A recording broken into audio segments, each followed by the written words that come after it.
Bawal pero tayo. Kabanata 8. Mga tawanan sa ulan. Hapon na at abala ang buong campus. Maraming estudyante ang nagmamadaling umuwi dahil sa nagbabantang pagbuhos ng ulan. Ang langit ay kulay abo, mabigat at tila handa nang ibuhos ang lahat ng tinatago nitong luha. Si Ethan ay nakatayo sa gilid ng quadrangle. Bitbit ang bag at nag-aalangan kung uuwi na ba siya o maghihintay pa na tumila ang masamang panahon. Alam niyang wala siyang payong at wala ring masusukuban kung sakaling bumuhos bigla. Biglang lumipat si Lucas.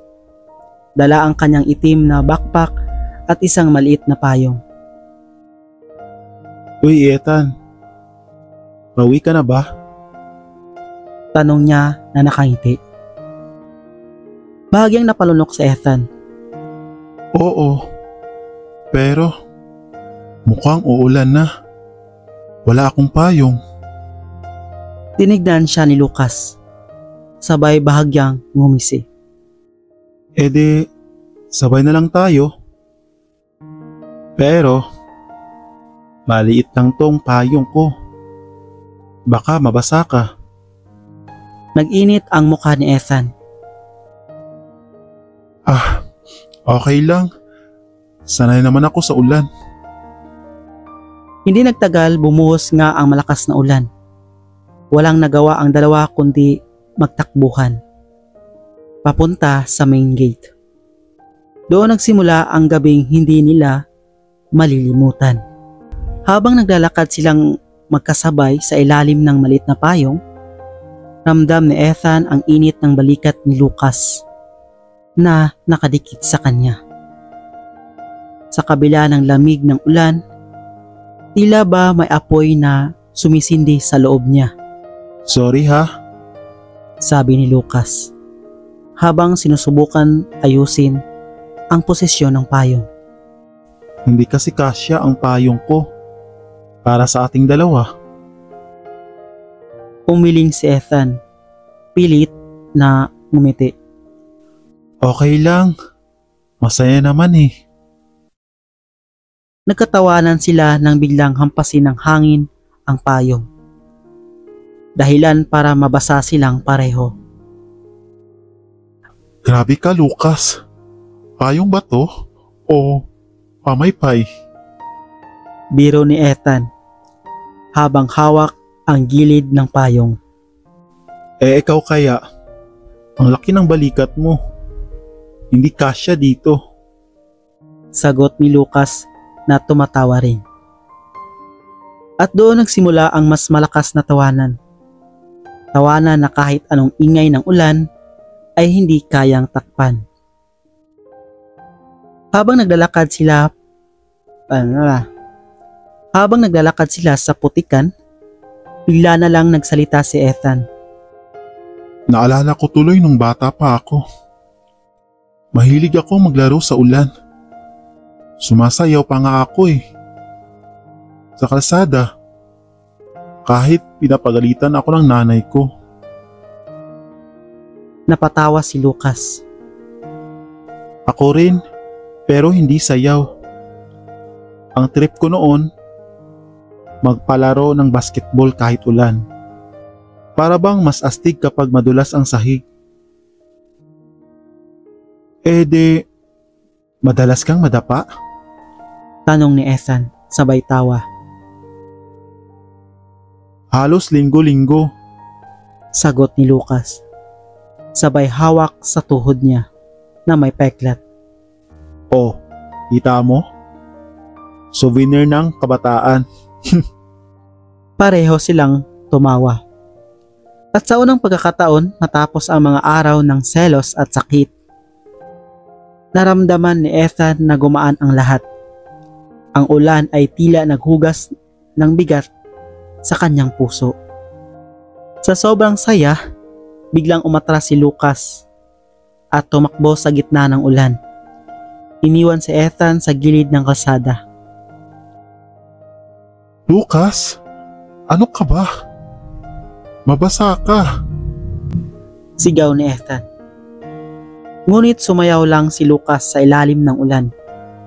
Umiikot-ikot at nagtatawa na parang batang walang pakialam sa mundo. Halika, Ethan. Minsan lang to. Umiling si Ethan, ngunit hindi na nakatiis. Tinakbo niya si Lucas at sabay silang humalakhak habang nababasa ng ulan. Wala nang payong, wala nang pakialam.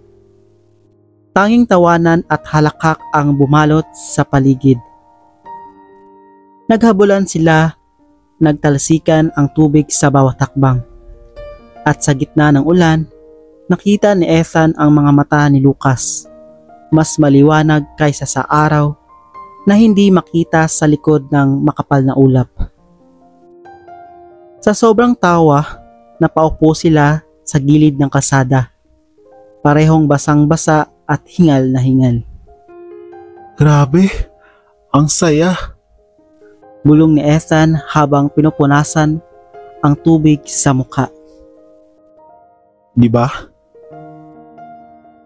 Matagal na akong hindi ganito kasaya. Sagot ni Lucas na nakatingin sa kanya. Nagtagpo ang kanilang mga mata. Isang katahimikan ang sumingit sa pagitan nila. At kahit ingay ng ulan, tila tumigil ang mundo. Napansin ni Ethan na unti-unting lumalapit si Lucas. Ang mga mata nito ay puno ng emosyon na hindi niya kayang intindihin.